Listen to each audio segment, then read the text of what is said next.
प्यारे बच्चों, स्वागत करता हूं आप सभी बच्चों का आज के इस इम्पोर्टेंट क्लास में। दोस्तों, आज के क्लास में हम लेके आए हैं आपके लिए क्लास 12th हिंदी का 50 मोस्ट इम्पोर्टेंट ऑब्जेक्टिव क्वेश्चन। ये 50 ऑब्जेक्टिव आपके बोर्ड परीक्षा के लिए बहुत ही ज़्यादा इम्पोर्टेंट है। तो प्यारे बच्चों, आज के क्लास को आप सभी ध्यान से देखिएगा और इन सारे प्रश्नों को जरूर अच्छे से याद कर लीजिएगा। ओके, चलिए क्लास को स्टार्ट करते हैं। और पहला नंबर सवाल आपके सामने है, आप चैट सेक्शन में सही सही आंसर लगाते चलना। देखिए, पहला नंबर सवाल क्या कह रहा है, संयोगिता स्वयंवर किसकी रचना है। अब बताओ, संयोगिता स्वयंवर जो रचना वो किसकी है? बालकृष्ण भट्ट की, प्रताप नारायण मिश्र की, श्रीनिवास दास की, या फिर मैथिली शरण गुप्त की। तो संयोगिता स्वयंवर के लेखक का नाम है श्रीनिवास दास। ऑप्शन सी इसका राइट आंसर हो जाएगा, आप याद रखिएगा। ओके, चलिए नेक्स्ट सवाल की ओर बढ़ते हैं। दूसरा नंबर सवाल आपके सामने आ चुका है, बातचीत शीर्षक निबंध के निबंधकार कौन है। अब बताएंगे सही जवाब क्या होगा कि बातचीत शीर्षक पाठ जो उसके निबंधकार कौन है, भगत सिंह, चंद्रधर शर्मा गुलेरी, बालकृष्ण भट्ट या फिर उदय प्रकाश।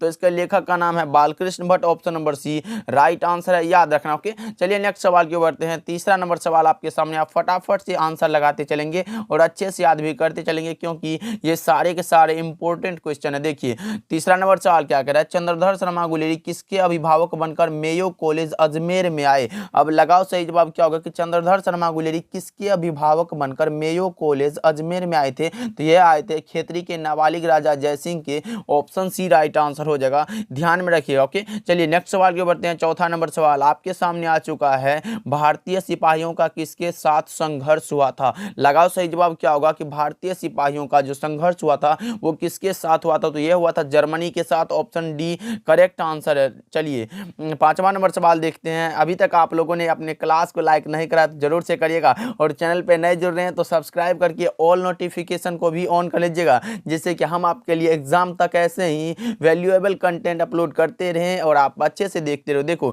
जड़ शब्द का विलोम क्या होगा, जड़ का उल्टा पूछा गया, क्या होगा 5 का सही जवाब तो यह हो जाएगा चेतन। ऑप्शन सी राइट आंसर है, 5 का सी इज द करेक्ट आंसर। चलिए 6 नंबर सवाल को देखते हैं। प्रतिदिन शब्द कौन समास है। प्रतिदिन भाई मैंने बताया था, यथा से शुरू हो, प्रति से शुरू हो, बे से शुरू हो, भर से शुरू हो, आप लगा सकते हो, यही भाव समास। ऑप्शन सी इसका राइट आंसर हो जाएगा, 6 का सी इज द करेक्ट आंसर। चलिए 7 नंबर सवाल को देखते हैं। 1974 में बिहार प्रदेश के मुख्यमंत्री कौन थे। 1974 में बिहार प्रदेश के मुख्यमंत्री का नाम था अब्दुल गफूर, यानी कि 7 का बी सही जवाब है, याद रखिएगा। ओके, चलिए देखिए 8 नंबर सवाल को देखते हैं। आपके सामने आ चुका है, दल विहीन लोकतंत्र किसके मूल उद्देश्यों में है। दल विहीन लोकतंत्र जो है वो किसके मूल उद्देश्यों में है। तो यह है मार्क्सवाद एवं लेनिनवाद के मूल उद्देश्यों में, यानी कि ऑप्शन बी आप कह सकते हो कि सही जवाब हो जाएगा। 8 का B is the correct answer. आप फटाफट से चैट सेक्शन में लगाते चलो भाई, जिससे कि ये सारे प्रश्न आपको क्लास में ही अच्छे से याद हो सके। चलिए 9 नंबर सवाल को देखते हैं। आपके सामने है, फणीश्वर नाथ रेणु की पुस्तक है, कौन सी है जो फणीश्वर नाथ रेणु की पुस्तक है। तो वो है मैला आंचल। ऑप्शन डी इसका करेक्ट आंसर हो जाएगा। चलिए नेक्स्ट सवाल की ओर बढ़ते हैं। 10 नंबर सवाल आपके सामने आ चुका है, अर्धनारीश्वर पाठ के लेखक कौन है। अर्धनारीश्वर जो पाठ है वो एक प्रकार का निबंध है, जिसके निबंधकार का नाम है राष्ट्र कवि Ramdhari Singh Dinkar. Option C right answer हो जाएगा, याद रखिएगा आप सभी। ओके, चलिए देखिए, बालकृष्ण भट्ट की रचना का नाम है बातचीत। भगत सिंह जो है एक लेख और एक पत्र की रचनाकार है। उदय प्रकाश तिरीच कहानी के रचनाकार है, याद रखिएगा। चलिए 11 नंबर सवाल को देखते हैं। रामधारी सिंह दिनकर के पिता का क्या नाम था। पिताजी का नाम पूछा गया, किसके पिताजी का। तो रामधारी सिंह दिनकर के पिता का नाम था रवि सिंह और माताजी का नाम था मनरूप देवी, याद रखना है आप सभी को। ओके, चलिए देखिए 12 नंबर सवाल देखिए आपके सामने है, रोज शीर्षक कहानी में मालती मिट्टी का बर्तन गर्म पानी से क्यों धो रही थी। रोज कहानी जो शीर्षक पाठ है उसमें मालती मिट्टी का बर्तन गर्म पानी से क्यों धो रही थी। तो यह दही जमाने के लिए धो रही थी। ऑप्शन डी राइट आंसर हो जाएगा, 12 का D is the correct answer. चलिए 13 नंबर सवाल को देखते हैं, क्या कह रहा है, रोज कहानी में अतिथि बनकर कौन आता है। रोज कहानी में जो है अतिथि बनकर कौन आता है। तो यह आता है मालती के दूर के रिश्ते का भाई। ऑप्शन सी राइट आंसर हो जाएगा। रोज पाठ का ये क्वेश्चन है, ध्यान में रखिएगा, जिसके लेखक का नाम है सच्चिदानंद हीरानंद वात्स्यायन। ओके, और मालती के पति का नाम है महेश्वर, इसको भी याद रखना है। चलिए 14 नंबर सवाल को देखते हैं। मैं नास्तिक क्यों हूं, यह लेख किसका है। मैं नास्तिक क्यों हूं, यह भगत सिंह ने कहा है। ऑप्शन सी राइट आंसर हो जाएगा, इसी की यह रचना। Option A correct answer. Okay, चलिए देखिए 15 नंबर सवाल को देखते हैं। कुलबीर सिंह और कुलतार सिंह भगत सिंह के कौन थे। भाई भाई थे, दोनों भाई थे, यानी दोनों को देवली कैंप में रखा गया था, जो कि ऑप्शन नंबर सी में दिया गया। आपका राइट आंसर हो जाएगा। चलिए चलिए 16 नंबर सवाल को देखते हैं। वैशाली महोत्सव का बीजारोपण किसने किया था? वैशाली महोत्सव का जो बीजारोपण किया था वो क्या था? जगदीश चंद्र माथुर ने, यानी कि option number B right answer हो जाएगा, याद रखिएगा। ओके, चलिए देखिए 17 नंबर सवाल देखते हैं। राजा हरि सिंह देव को किसका मुकाबला करना पड़ा था? राजा हरि सिंह देव को जो है मुकाबला करना पड़ा था किसका? तो ये करना पड़ा था गयासुद्दीन तुगलक का। ऑप्शन ए राइट आंसर हो जाएगा, 17 का ए इज द करेक्ट आंसर। चलिए 18 नंबर सवाल को देखते हैं क्या करा है। ज्ञात का विलोम क्या है? ज्ञात का विलोम पूछा गया भाई, लगाओ सही जवाब क्या होगा?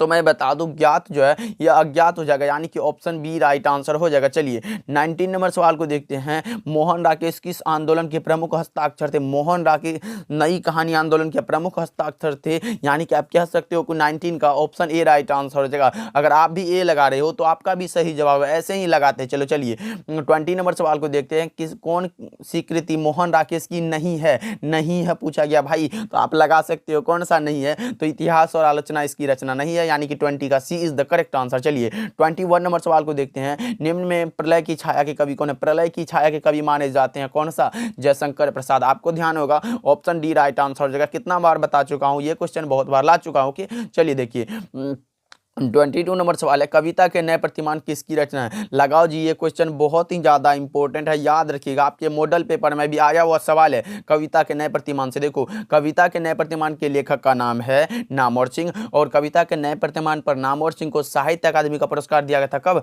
तो 1971 ईस्वी में, याद रखिएगा। और कविता के नए प्रतिमान का जो प्रकाशन वर्ष है वो है 1968, इसको भी याद रखिएगा। ओके, बहुत ही इंपॉर्टेंट है, याद रखना है। चलिए 23 नंबर सवाल को देखते हैं। आपके सामने है लिरिक का पर्याय है। लिरिक का पर्याय क्या होगा? तो 23 का आप सही जवाब लगा सकते हो तो लगाओ, तो यह हो जाएगा प्रगीत। ऑप्शन ए राइट आंसर हो जाएगा, 23 का ए इज द करेक्ट आंसर। चलिए 24 नंबर सवाल को देखते हैं। नाटक के क्षेत्र में जयशंकर प्रसाद के बाद की सबसे बड़ी प्रतिभा कौन माने जाते हैं? लगाओ सही जवाब क्या होगा? कि नाटक के क्षेत्र में जयशंकर प्रसाद के बाद की सबसे बड़ी प्रतिभा जो माने जाते हैं वो माने जाते हैं Mohan Rakesh. Option D right answer हो जाएगा, 24 का D is the correct answer. चलिए 25 नंबर सवाल को देखते हैं। दलित साहित्य सौंदर्य शास्त्र की रचनाकार कौन? दलित का भाई, दलित का बात जहां भी आए आप लगा सकते हो ओम प्रकाश वाल्मीकि। भाई जूठन चैप्टर से ये क्वेश्चन है, याद रखना है आप सभी को।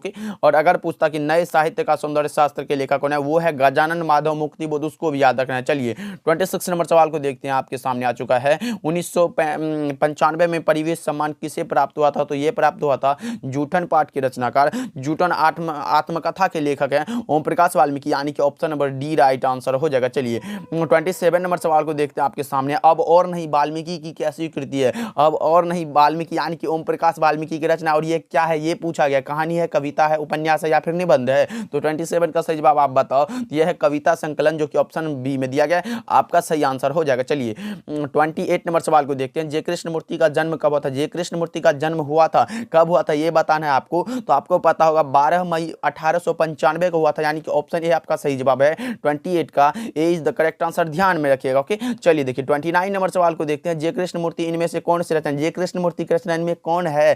भाई मैं बता दूं, रोज जो है ये यज्ञ की रचना, संपूर्ण क्रांति जो है ये जयप्रकाश नारायण की रचना, बातचीत जो है बालकृष्ण भट्ट की रचना, लेकिन शिक्षा जो है ये जय कृष्ण मूर्ति की रचना, यानी कि आपका option number D correct answer हो जाएगा। चलिए 30 नंबर सवाल को देखते हैं। आपके सामने आ चुका है। देवता का पर्यायवाची शब्द है। देवता का पर्यायवाची पूछा गया, लगाओ सही जवाब क्या होगा? देव हो सकता है क्या? ऑप्शन ए राइट आंसर है, याद रखिएगा 30 का ए इज द करेक्ट आंसर। चलिए 31 नंबर सवाल को देखते हैं। जायसी का जन्म स्थान है। मलिक मोहम्मद जायसी का जन्म स्थान पूछा गया, जायस कवर अमेठी उत्तर प्रदेश में है।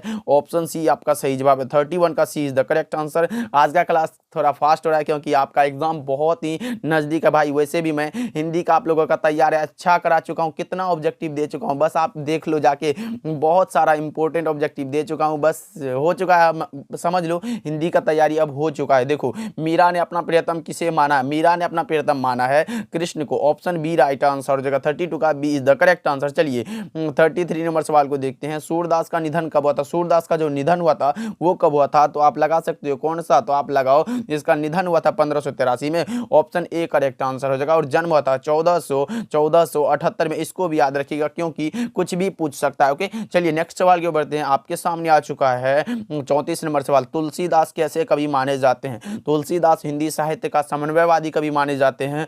Option option D correct answer हो जाएगा, याद रखिएगा। और सूरदास हिंदी साहित्य का सूर्य माना जाता है, उसको भी याद रखिएगा। चलिए 35 नंबर सवाल को देखते हैं। रामचरितमानस का प्रधान रस है, रामचरितमानस का जो प्रधान रस है वो है कौन सा, तो भक्ति रस। ऑप्शन डी राइट आंसर हो जाएगा। रामचरितमानस के कवि का नाम है कौन सा, तुलसीदास, इसको भी याद रखना है। ओके, चलिए देखिए 36 नंबर सवाल को देखते हैं। नाभादास की अभिरुचि किसमें थी, नाभादास की अभिरुचि थी और किसमें थी ये बताना, तो लोक भ्रमण में तो थी, भगवत भक्ति ये भी थी, वैष्णव दर्शन ये भी थी, यानी कि ऑप्शन नंबर डी आपका राइट आंसर हो जाएगा। 36 का D is the correct answer. चलिए 37 नंबर सवाल देखते हैं। चतुर्भुज कौन समास है, चतुर्भुज में समास पूछा गया भाई, 4 गो भुजा है, द्विगु आएगा तो वो लगा देना, नहीं तो बहुव्रीहि है ही, ऑप्शन बी करेक्ट आंसर हो जाएगा। चतुर्भुज भाई 4 गो भुजा वाली। चलिए 38 नंबर सवाल किए। भूषण का निधन कब हुआ था, भूषण जी का निधन पूछा गया है, जन्म हुआ था 1613 में और निधन हुआ था 1715 में, बस याद रखिएगा, ऑप्शन बी आपका सही जवाब हो जाएगा। चलिए 39 नंबर सवाल को देखते हैं। जयशंकर प्रसाद का जन्म स्थान है, जयशंकर प्रसाद का जन्म स्थान कहाँ है ये पूछा गया है, तो 39 का सही जवाब आप बता सकते हो तो बताओ। ये हुआ था वाराणसी में, ऑप्शन ए राइट आंसर है, याद रखिएगा आप सभी। ओके, चलिए नेक्स्ट सवाल की ओर बढ़ते हैं। 40 नंबर सवाल है। प्रतिध्वनि कथा संग्रह के लेखक कौन है, प्रतिध्वनि भाई लगाओ सही जवाब क्या होगा, प्रतिध्वनि कथा संग्रह के लेखक कौन है, तो ये है कौन सा, Jaishankar Prasad, option B right answer हो जाएगा। चलिए 41 नंबर सवाल को देखते हैं। निम्नलिखित में सुभद्रा कुमारी चौहान की कौन सी रचना है, कौन सी रचना है जो सुभद्रा कुमारी चौहान की रचना है, मुकुल तो है, त्रिधारा भी है, बिखरे मोती भी है, लेकिन इनमें से सभी लगा लो, ऑप्शन डी राइट आंसर हो जाएगा। आप याद रखिएगा मुकुल पर जो है इसको शेक्सपियर पुरस्कार भी दिया गया था 1930 ईस्वी में, इसको भी रखिएगा। ओके, चलिए देखिए 42 नंबर सवाल को देखते हैं। क्रास्थवेट गर्ल्स स्कूल में सुभद्रा कुमारी चौहान की प्रिय मित्र कौन थी, महादेवी वर्मा, कहां है, ऑप्शन ए में दिया गया 42 का ए इज द करेक्ट आंसर, ध्यान में रखिएगा आप सभी। ओके, चलिए देखिए 43 नंबर सवाल को देखते हैं। शमशेर बहादुर सिंह का निधन कब हुआ था, निधन यानी कि मृत्यु कब हुआ था, तो आप लगाओ सही जवाब क्या होगा, तो इसका निधन हुआ था 1993 ईस्वी, यानी कि ऑप्शन नंबर डी आप कह सकते हो कि सही जवाब है, और जन्म हुआ था 13 जनवरी 1911 को, इसको भी याद रखिएगा, इंपॉर्टेंट है। ओके, चलिए देखिए 44 नंबर सवाल को देखते हैं। दाने दाने को तरसना मुहावरे का अर्थ है, दाने दाने को तरसना यानी कि भूखमरी की स्थिति, ऑप्शन ए करेक्ट आंसर है, 44 का ए सही जवाब हो जाएगा। चलिए 45 नंबर सवाल को देखते हैं। मुक्तिबोध किस शतक के कवि थे, मुक्तिबोध जी किस शतक के कवि थे, तो बताओ सही जवाब क्या होगा 45 का, तो आप लगा सकते हो तार शतक के कवि हैं, ऑप्शन ए राइट आंसर हो जाएगा, याद रखिएगा आप सभी। चलिए 46 नंबर सवाल को देखते हैं। आपके सामने आ चुका, मुक्तिबोध ने किसका संपादन किया था, मुक्तिबोध ने संपादन किया था किसका भाई, तो 46 का सही जवाब आप लगाओ तो ये किया था नया खून पत्रिका का, ऑप्शन बी राइट आंसर हो जाएगा।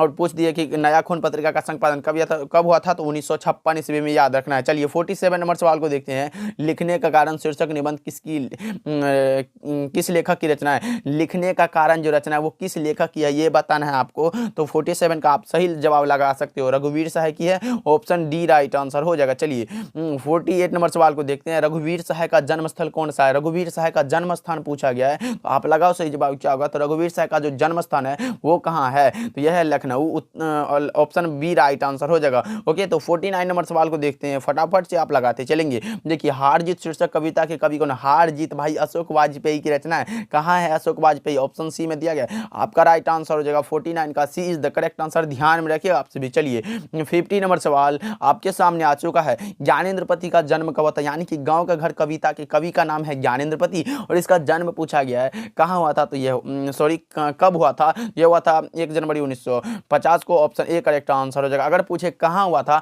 तो पथरगामा गोड्डा झारखंड में हुआ था, उसको भी याद रखिएगा आप सभी। ओके, तो चलिए अब आप कमेंट करके फटाफट से बताइए कि आज का क्लास आपको कैसा लगा, जरूर कमेंट करके बताना, और इस 50 ऑब्जेक्टिव में आप सही कितना कर पाए ये भी जरूर कमेंट करके बताना। मिलते हैं अगले क्लास में, तो आप हमारे साथ बने रहो, चैनल को सब्सक्राइब जरूर करना। ओके, मिलते हैं अगले क्लास में।